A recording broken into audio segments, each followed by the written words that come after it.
প্রিয় দেশবাসী, শিশু, কিশোর কিশোরী, তরুণ তরুণী, ছাত্রছাত্রী, বয়স্ক, বৃদ্ধ, পুরুষ, মহিলা সবাইকে সালাম জানাচ্ছি। আসসালামু আলাইকুম।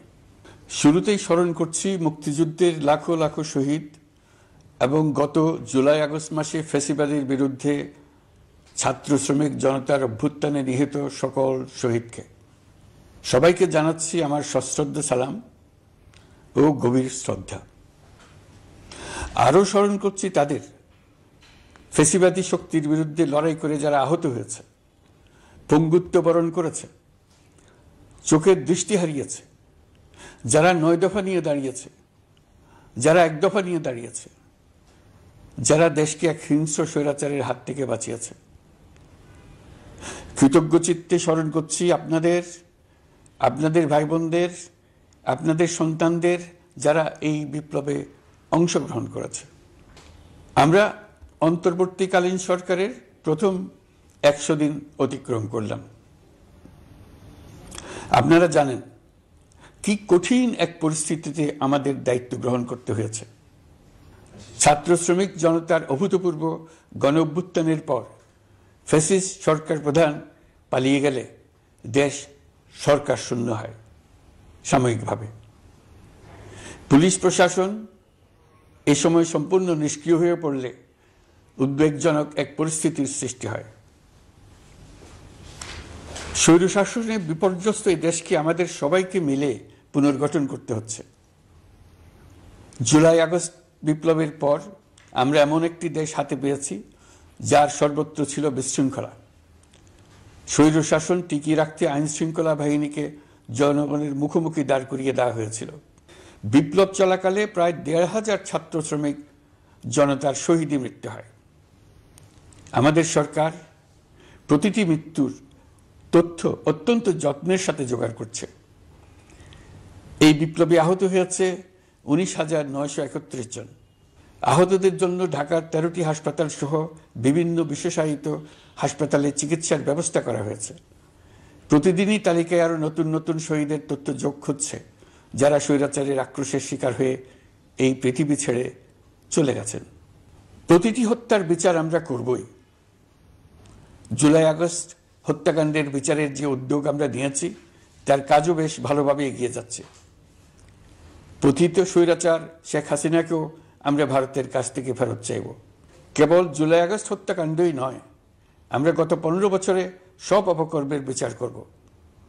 অসংখ্য মানুষ গুম হয়েছে, খুন হয়েছে। এই সময় আমরা গুমের তদন্তে একটা কমিশন গঠন করেছি। কমিশন প্রধান আমাকে জানিয়েছেন অক্টোবর পর্যন্ত তারা ১৬০০ গুমের তথ্য পেয়েছেন। তাদের ধারণা এই সংখ্যা ৩৫০০ ছাড়িয়ে যাবে। অনেকেই কমিশনের কাছে গুমের অভিযোগ করতে ভয় পাচ্ছেন, এই ভেবে যে অভিযুক্ত ব্যক্তিদের দ্বারা তারা আবার আক্রান্ত হতে পারেন, ক্ষতিগ্রস্ত হতে পারেন। আমি আপনাদের আশ্বস্ত করতে চাই, আপনারা দ্বিধাহীন চিত্তে কমিশনকে আপনাদের অভিযোগ জানান। কারো সাধ্য নাই আপনাদের গায়ে আবার হাত দেয়। গুম কমিশনের সদস্যদের কাছে ভুক্তভোগীদের যে বিবরণ আমরা পেয়েছি তা অত্যন্ত মর্মান্তিক। জুলাই আগস্টের বিপ্লবের পর ছাত্রছাত্রীরা শহর বন্দরের দেয়ালে দেয়ালে তাদের মনের কথা লিখেছে।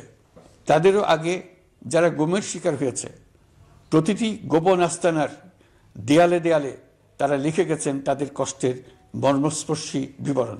তাদের এইসব কষ্টের কথা শুনে আমাদের হৃদয় কেঁপে উঠেছে। এসবের সঙ্গে জড়িতদের আমরা বিচারের কাঠগড়ায় দাঁড় করাবই। অভিযুক্ত যত শক্তিশালী হোক, যে বাহিনীরই হোক, তাকে ছাড় দেওয়ার কোনো সুযোগ নেই। কেবল দেশে নয়, গুম, খুন ও জুলাই আগস্ট গণহত্যার সাথে জড়িতদের আমরা আন্তর্জাতিক আদালতেও বিচারের উদ্যোগ নিয়েছি। ইন্টারন্যাশনাল ক্রিমিনাল কোর্টের প্রধান কৌশলী করিম খানের সঙ্গে আমার এই ব্যাপারে ইতিমধ্যে কথা হয়েছে। আইনশৃঙ্খলা রক্ষাকারী বাহিনীগুলোর কোনো সদস্য কিংবা অন্য কেউ যাতে হত্যা, গুম সহ এই ধরনের কোনো অপরাধে জড়িয়ে পড়তে না পারে, এই জন্য আমরা গুম বিরোধী আন্তর্জাতিক সনদে স্বাক্ষর করেছি। আপনারা দেখেছেন জাতিসংঘের আন্তর্জাতিক মানবাধিকার বিষয়ক হাই কমিশনার ফলকার তুর্ক সম্প্রতি বাংলাদেশ সফর করেছেন। জাতিসংঘ জুলাই আগস্ট হত্যাকাণ্ডের তদন্তে আমাদের সহযোগিতার হাত বাড়িয়ে দিয়েছেন। ডিসেম্বর প্রথম সপ্তাহে তারা আমাদেরকে তাদের রিপোর্ট হস্তান্তর করার প্রতিশ্রুতি দিয়েছে। অতীতের গুমের ঘটনাগুলো তদন্ত কাজেও আমরা নিয়মিত তাদের সঙ্গে যোগাযোগ রক্ষা করে চলেছি। মানবাধিকার রক্ষায় সহযোগিতা করতে ঢাকায় তারা তাদের জনবল বাড়ানোর প্রস্তাব দিয়েছে। আমরা এই প্রস্তাব গ্রহণ করেছি। প্রিয় দেশবাসী, আমি আগেও জানিয়েছি, আবারও জানাচ্ছি, গণ অভ্যুত্থানে সকল শহীদদের পরিবারকে পুনর্বাসন করা হবে, একজনও বাদ যাবে না। সকল আহত শিক্ষার্থী, শ্রমিক, জনতার চিকিৎসার সম্পূর্ণ ব্যয় সরকার বহন করবে।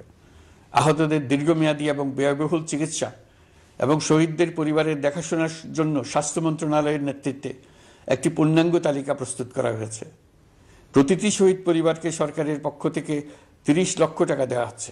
যারা বুলেটের আঘাতে তাদের দৃষ্টিশক্তি হারিয়েছেন, তাদের চিকিৎসার জন্য নেপাল থেকে কর্নিয়া আনার ব্যবস্থা করা হয়েছে এবং যাদের প্রয়োজন তাদেরকে সরকারের পক্ষ থেকে বিদেশে চিকিৎসার জন্য পাঠানো হচ্ছে। জুলাই অভ্যুত্থানের কোনো শহীদ এবং আহত ছাত্র, শ্রমিক চিকিৎসা সেবা এবং পুনর্বাসন পরিকল্পনা থেকে বাদ যাবে না। এটি অন্তর্বর্তীকালীন সরকারের অঙ্গীকার। এই গণ অভ্যুত্থানের শহীদের স্মৃতি ধরে রাখতে গঠিত জুলাই শহীদ স্মৃতি ফাউন্ডেশন বেশ পাকাপোক্তভাবে তাদের কাজ শুরু করেছে। এই ফাউন্ডেশনকে সরকার 100 কোটি টাকা অনুদান দিয়েছে। এছাড়াও জুলাই আগস্ট বিপ্লবে শহীদ পরিবারের পুনর্বাসন ও আহতদের সর্বোত্তম চিকিৎসা নিশ্চিত করার জন্য সমাজ কল্যাণ মন্ত্রণালয়ের পক্ষ থেকে $5 মিলিয়ন একটি বরাদ্দ প্রস্তাব অর্থনৈতিক সম্পর্ক বিভাগের মাধ্যমে বিশ্ব ব্যাংকে পাঠানো হয়েছে। পতিত স্বৈরাচার পুলিশকে দলীয় কর্মীর মতো ব্যবহার করেছে। বাধ্য হয়ে তাদের অনেকেই গণহত্যায় অংশ নিয়েছেন। খুবই স্বাভাবিক প্রতিক্রিয়া হিসেবে তারা জনরোষের শিকার হয়েছেন। এতে তাদের মনোবল অনেক কমে যায়। আমরা পুলিশের মনোবল ফিরিয়ে এনে তাদের আবার আইন শৃঙ্খলা রক্ষায় কাজে লাগানোর চেষ্টা করছি। এক্ষেত্রে অনেক দৃশ্যমান উন্নতিও হয়েছে। আইন শৃঙ্খলা রক্ষায় বাংলাদেশ সেনাবাহিনীকেও কিছু নির্বাহী ক্ষমতা দেওয়া হয়েছে, যা পরিস্থিতির দৃশ্যমান উন্নতিতে সহায়তা করেছে। আমি আপনাদের সবাইকে ধন্যবাদ জানাই। কঠিন এই সময়ে আপনারা সবাই অপরিসীম ধৈর্যের পরিচয় দিয়েছেন। ধন্যবাদ জানাই দেশের রাজনৈতিক দলের নেতৃবৃন্দকে। তারা তাদের কর্মীদের শান্ত থাকার আহ্বান জানিয়েছেন। প্রতিশোধ স্পৃহায় লিপ্ত হয়ে কেউ যাতে হানাহানিতে জড়িয়ে না পড়ে সেই আহ্বান জানিয়েছেন। আপনাদের সবাই এই আহ্বানে সাড়া দিয়েছেন। ফেসিবাদী শক্তি ভয় দেখিয়েছিল তারা ক্ষমতা ছাড়লে দেশে লাখ লাখ লোক মারা পড়বে। টানা 7 দিন পুলিশ প্রশাসন সম্পূর্ণ নিষ্ক্রিয় থাকার পরও ব্যাপক আকারে সহিংসতা এড়ানো গেছে। আমরা যখন দায়িত্ব গ্রহণ করি, বাংলাদেশ তখন সম্পূর্ণ অরক্ষিত একটা দেশ। এই সময় ধর্মীয় সংখ্যালঘুদের মধ্যে অহেতুক আতঙ্ক ছড়ানোর চেষ্টা করা হয়েছে। কয়েকটি ক্ষেত্রে তারা সহিংসতারও শিকার হয়েছেন। কিন্তু এটা নিয়ে যেসব প্রচারণা হয়েছে তা ছিল সম্পূর্ণ অতিরঞ্জিত। অল্প যে সমস্ত সহিংসতার ঘটনা ঘটেছে তার মূল কারণ ছিল রাজনৈতিক।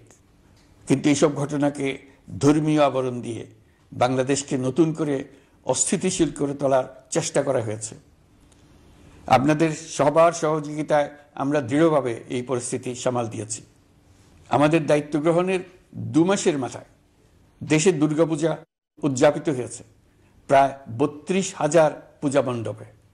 দুর্গাপূজা উপলক্ষে নির্বাহী আদেশে একদিন অতিরিক্ত ছুটি ঘোষণা করা হয়, যা উৎসবের আমেজকে অনেক গুণ বাড়িয়ে দেয়। দুর্গাপূজাকে ঘিরে আমরা ব্যাপক নিরাপত্তা প্রস্তুতি নিই, যার ফলে দেশের হিন্দু সম্প্রদায় নির্বিঘ্নে তাদের উৎসব পালন করেছে। আমরা দায়িত্বে আসার পর যে অল্প কিছু ক্ষেত্রে তারা সহিংসতার শিকার হয়েছেন, আমরা তার প্রতিটি ঘটনার তদন্ত করেছি।